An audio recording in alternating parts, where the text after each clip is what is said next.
네, YTN 라디오 생생경제 함께하고 계시는 지금 시각 3시 38분 32초 막 지나고 있습니다.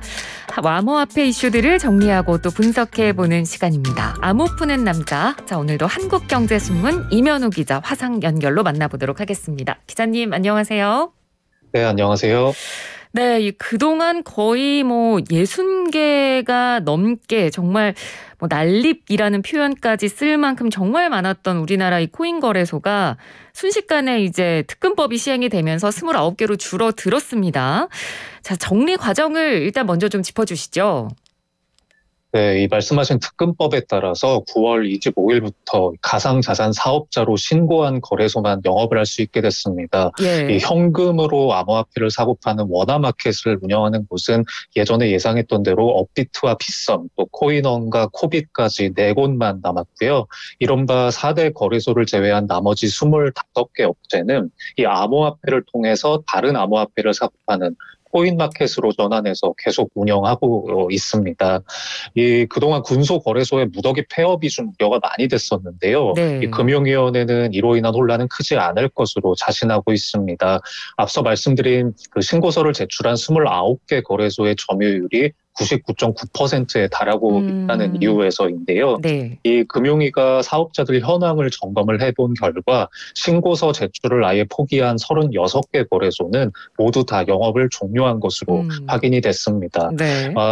예전에 이런 작은 거래소들에서 잡코인이랄지 소위 작전 이런 게 난무한다는 지적이 많았는데 이런 함량 미달 거래소들이 많이 정리된 점은 투자자들한테 긍정적이라고 할 수 있겠습니다. 네. 그리고 신고를 마친 거래소들한테도 이 영업행위에 있어서 새로운 규제들이 추가가 되는데요. 이 특근법 시행령에 따라서 이 사업자가 직접 발행한 코인, 그러니까 일명 거래소 코인이라고 많이 부르는데 이런 거를 상장해서 유통을 한다던가 또 이 자전거래라고 하죠. 이 법인이나 임직원이 자기 거래소에서 코인을 사고 팔아서 거래량을 부풀리는 행위가 예전에는 많았습니다. 이런 것도 앞으로는 금지되기 때문에 약간 투자 환경이 약간 변화가 있다고 할 수 있겠습니다. 네.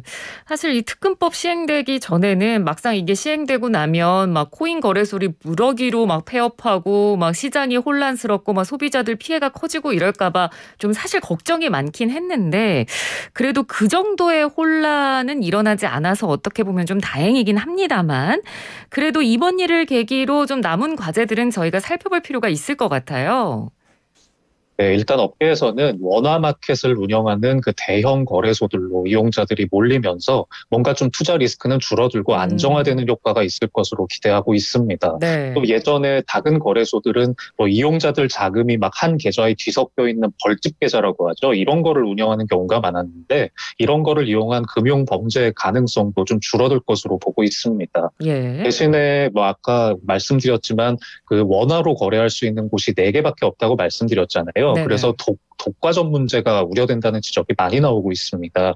지금 코인으로 거래하는 곳이 25개가 있다고는 말씀드렸는데 이 투자자들이 대부분 원화로 거래하시는 데 익숙하거든요. 네. 그래서 이 코인 마켓만 운영하는 걸로는 시장 점유율을 확보하는 게 그렇게 쉽지 않아 보이는 상태입니다.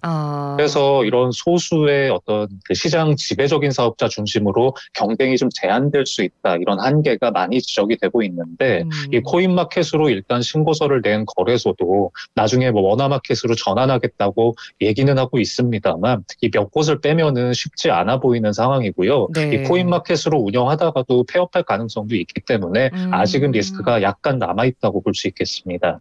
그러니까요. 이렇게 되면 이 4대 거래소의 어떻게 보면 빅4 체제가 예전에 비해서 훨씬 더 앞으로 이제 견고해진다는 의미가 되기도 할 텐데 그럼 소비자들의 입장에서는 선택의 폭이 줄어드는 거고 그럼 이 빅4의 체계가 그대로 좀 유지가 되면 독점 체제가 유지가 되면서 좀 퀄리티가 떨어질 수도 있고 이런 부분을 우려할 수도 있을 것 같은데요.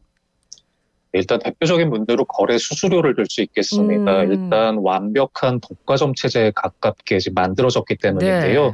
이 지금 점유율이 가장 높은 곳이 업비트인데 올해 상반기에 영업이익으로 1조 8천억 원을 벌었다는 보도가 있습니다. 거의 매일 100억 원씩 넘게 벌었다는 얘기거든요. 네. 그래서 이 4대 거래소의 경우에 워너마켓을 기준으로 보면 거래 한 번 할 때마다 적게는 0.05%, 또 많게는 0.25%씩 떼어갑니다. 이게 주된 매출 수익원입니다. 네. 그런데 우리가 증권사를 생각해 보면 2000년대에 들어서 인터넷 증권사가 문을 열었고 또 여러 증권사들의 경쟁이 굉장히 치열했잖아요. 그래서 네네. 지금은 국내 주식 거래할 때 수수료를 거의 안 받는다고 봐도 무방합니다. 음. 그런데 이 코인 거래소 같은 경우에는 이번에 진입 장벽이 쳐졌기 때문에 좀 그런 경쟁을 할 유인이 있겠느냐 이런 의문을 제기하는 분들이 많고요. 네. 또 거래소들이 약간 고객 서비스 차원에서도 그동안 말들이 좀 많았던 게 사실입니다. 뭐 이메일이나 아. 카톡으로 답변을 기다리면 거의 뭐 언제 답이 올지 알 수가 없는 경우가 많고 뭐 전화는 연결이 잘 안 되고 이런 경우도 많았는데 좀 건전한 경쟁을 유도해서 매기 효과를 좀 기대해 볼 수 있는 이런 정책이 필요하다, 보완이 필요하다는 얘기도 나오고 있습니다. 네. 자, 어찌됐건 우리나라 이 암호화폐 거래소가 한 번에 큰 파도를 넘은 거나 마찬가지인데 소비자의 입장에서 또 유의해야 될 상황들도 저희가 뭐 좀 짚어봐야 될 것 같습니다. 일정 금액 이상 거래를 하려면 또 신분증이 필요하다고요. 네, 그러니까 말씀드린 4대 거래소 중에 신고가 수리가 된 곳은 업비트 한 곳뿐인데요. 이번 네. 달부터 업비트에서 100만 원 이상 거래하려면 신분증 확인을 한번 거치셔야 됩니다.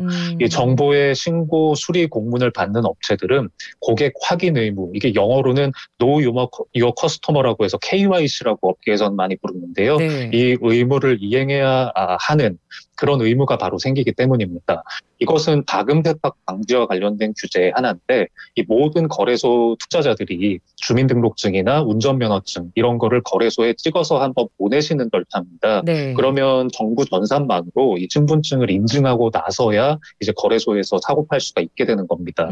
이게 기존에 가입하셨던 분들도 전부 한 번씩은 다 하셔야 되고요. 나는 아. 인증하기 싫다 이렇게 거부하시면 거래가 불가능해집니다. 네. 그리고 지금 신고 수리를 기다리고 있는 빗썸과 코인원, 코빗도 당국에서 수리가 되는 대로 똑같은 절차를 밟게 됩니다. 그래서 거래소마다 회원들한테 공지를 하게 되니까요. 당황하지 마시고 신분증 인증 한번 응하시면 되겠습니다. 네, 알겠습니다. 자, 이렇게 거래소 옥석 가리기도 어느 정도 좀 끝이 난 것 같고 이제는 그러면 좀 안정된 기반 안에서 암호화폐 거래가 좀 잘 진행이 될지 아니면 우리나라에서 이거 말고도 또 큰 다른 규제 이슈가 있을지 이 부분에 대해서는 혹시 이야기가 나오는 게 있나요? 네, 일단 신고를 마친 거래소들의 후속 조치로요. 아까 말씀드렸던 고객 확인 말고 한 두 가지 정도가 더 있습니다. 하나는 그 트래블 룰이라고 하는 건데요. 이 국제 자금 세탁 방지 기구 권고에 따라서 거래소한테 코인 송신자와 수신자의 정보를 수집할 의무를 부과하는 규제입니다. 네. 근데 사실 이용자들이 뭐 이거를 따로 할 일은 없기 때문에 느끼시지는 못하겠지만 이 거래소들로서는 시스템 구축에 상당한 노력이 들어가거든요. 그래서 아주 대응에 공을 들이고 있습니다. 그리고 이용자들한테 민감한 거는 내년 1월 1일 시행될 암호화폐 과세일 텐데요. 이 최근에 국회에서 코인 과세를 미루자는 주장이 나온다는 소식을 좀 전해드렸었는데 네. 이 며칠 전에 당정청 협의회에서 유예 안 하고 예정대로 1월부터 시행하는 걸로 결론이 났습니다. 아. 그래서 정부가 과세와 관련한 구체적인 가이드라인을 만드는 중이고요. 네. 이 거래소들도 이런 이게 마련이 되고 나서는 거래 정보를 과세 당국에 제공하기 위해서 시스템 구축을 좀 해야 되거든요. 그래서 그런 후속 작업이 이루어질 예정입니다. 네, 알겠습니다. 자, 이 특근법 시행 이후 가상화폐 시장 어떻게 좀 변화했는지 저희가 좀 첫 번째로 정리를 해봤고요. 이번에는 해외로 눈을 돌려보도록 하겠습니다. 뭐 중국도 지금 암호화폐 규제가 새로운 이슈는 지금 아니긴 한데 이 암호화폐 규제를 좀 더 강하게 하고 좀 더 구체화시키는 모습을 요즘 보이고 있죠. 네, 지난주 금요일이었는데요. 중국의 중앙은행인 인민은행이 모든 종류의 암호화폐 거래를 불법 금융활동으로 규정하고 전면전을 또 선언했습니다. 네. 이 중국에서 암호화폐 산업의 뿌리 자체를 뽑겠다는 아주 강력한 의지 표현이라는 분석이 나오면서 그날 이 코인 가격들도 많이 폭락을 한 바가 있습니다. 사실 중국 당국은 2013년부터 이미 코인 규제를 본격화했습니다. 그런데 올해 들어서는 압박이 조금 더 거세졌는데요. 이 5월 달에는 금융 관련 협회들이 공동 공동으로 이 코인 매매나 결제, 교환 행위를 해서 안 된다는 발표문을 냈고 또 지방 정부들도 채굴을 전면 금지하는 조치를 잇따라 발표를 했습니다. 네. 또 6월에는 가상화폐를 거래하다가 적발되면 은행 계좌를 말소시킨다. 뭐 이런 조치도 나왔었고 8월 달에도 인민은행이 하반기 중점 업무의 하나로 암호화폐 근절을 꼽기도 했습니다. 그러면 이번에 나온 입장은 뭐가 달라진 거냐 뭐 약간 네. 그게 궁금할 수 있는데 이 네. 암호화폐와 관련된 거래 행위를 명시적으로 조목조목 열거하면서 다시 한번 불법으로 규정했다는 점입니다. 특히 중국인들이 중국 내 사업자가 아니라 해외 거래소를 이용하는 것도 불법이라고 못을 박았는데요. 아, 이 네. 국내외 모든 거래를 강력하게 처벌하겠다 이런 의지를 드러냈다는 분석이 나오고 있습니다. 그렇군요. 그러니까 중국인들이 만약에 이 중국 본토 땅에서 우리나라의 뭐 업비트나 빗썸 같은 거래소에 접속해서 가상화폐 거래를 한다. 그러면 이제 그것도 불법이고 앞으로 강력하게 처벌하겠다라는 의미인 건데 그러면 우리나라 거래소들도 좀 영향을 받게 되는 거 아닌가요? 일단 중국 정부의 의중은요, 이 법정 화폐와 코인의 교환을 원천 봉쇄하고 또 해외 반출도 막겠다. 그래서 이 거래를 좀 막겠다는 구조를 만들겠다는 것으로 볼 수 있겠습니다. 이 음. 국가가 통제할 수 있는 화폐인 CBDC, 그러니까 디지털 위안화는 육성을 하고 있지만 이 민간 코인 같은 경우는 통제를 못할 바엔 아예 싹을 자르겠다. 뭐 이런 느낌으로 어. 이해를 하면 될 것 같은데요. 네. 이 사실은 그 중국은 원래는 미국과 이 암호화폐 거래 규모에서 1, 2위를 다투던 나라였습니다. 채굴 금지 조치가 이뤄지기 전까지는 세계 최대의 비트코인 채굴 국가이기도 했었고요. 그런데 최근 몇 달간 몰아친 이런 강력한 규제로 시장 규모가 급격하게 줄어들고 있는 상황인데 또 네. 한 번 최후의 한 방을 날렸다. 뭐 이런 분석이 나오고 있습니다. 그런데 이 결국 코인 시세는 글로벌 차원에서 움직이는 거잖아요. 이래서 그렇죠. 또 비트코인 같은 대장주 가격이 흔들리면 국내에서만 유통되는 그런 김치코인 같은 것들도 가격이 같이 폭락을 할 수밖에 없습니다. 그렇죠. 그래서 국내 코인 가격까지 출렁대면서 좀 불안감이 확산이 됐는데 안 그래도 거래량이 좀 위축된 상태에서 국내 투자 심리에도 영향을 미칠 수밖에 없을 것 같습니다. 네. 그런데 이런 상황이 되면 꼭 정반대의 전망을 내놓는 분위기도 나옵니다. 그러니까 어차피 중국 규제는 어제 오늘 일도 아니고 앞으로 계속될 거를 이미 다 알고 있었으니까 결국 뭐 10월 이후에는 바닥치고 반등할 거다. 이렇게 좀 긍정적으로 보는 분들도 있거든요. 어떻게 봐야 될까요?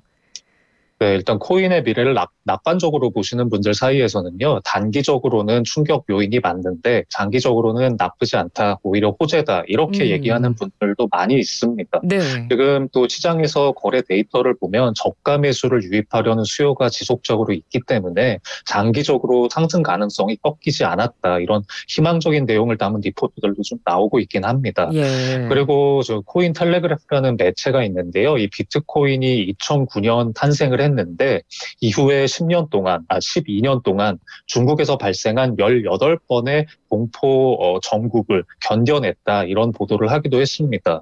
그러니까 음. 그렇게 두드려 맞고도 가치가 현재까지 이 정도 수준까지 올라왔고 또 중국이 으름장을 놓는 게 어제 오늘 얘기가 아니기 때문에 네. 시장이 느끼는 충격파도 조금씩 약해질 것이다. 또 이런 논리라고 볼 수 있겠는데요.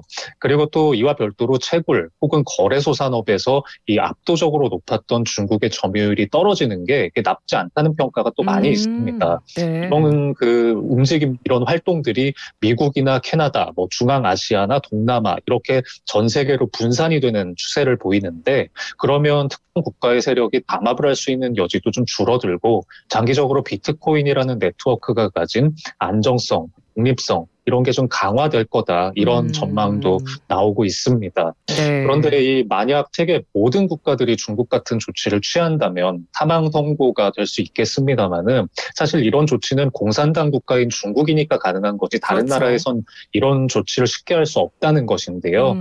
그래도 이 비트코인의 장기적인 가치에 대한 생각이 뭐 각자 다를 수 있기 때문에 좀 판단은 청취자 여러분들 몫에 맡기는 게 좋을 것 같습니다. 뭐 네. 어찌됐든 지난 9월 달에는 암호화폐 시장이 상당히 뭐 별로 좋지 않았습니다. 한 달 동안 음. 비트코인이 5%, 또 이더리움이 10% 정도 하락하는 등등 뭐 이렇게 성적표가 좋지는 않았는데요. 네네. 이게 원래 9월 달에는 암호화폐가 약세인 징크스가 있었는데 아. 올해는 역시 극복을 하지 못했던 겁니다. 지금 10월 첫날에는 뭐 어제와 비슷하게 보합세를 보이고 있어서 출발은 일단 나쁘지 않은데요. 네네. 이 코인을 둘러싼 환경이 계속 변하고 있는데 이런 투자자 여러분들께서 자기 책임의 원칙을 갖고 신중하게 투자해야 한다. 이것만큼은 변치 말고 계속 안전하게 거래를 하시는 게 좋을 것 같습니다. 네, 알겠습니다. 자, 최근 암호화폐 이슈 정리해봤습니다. 암호 푸는 남자 한국경제신문 임현우 기자였습니다. 고맙습니다. 네, 감사합니다.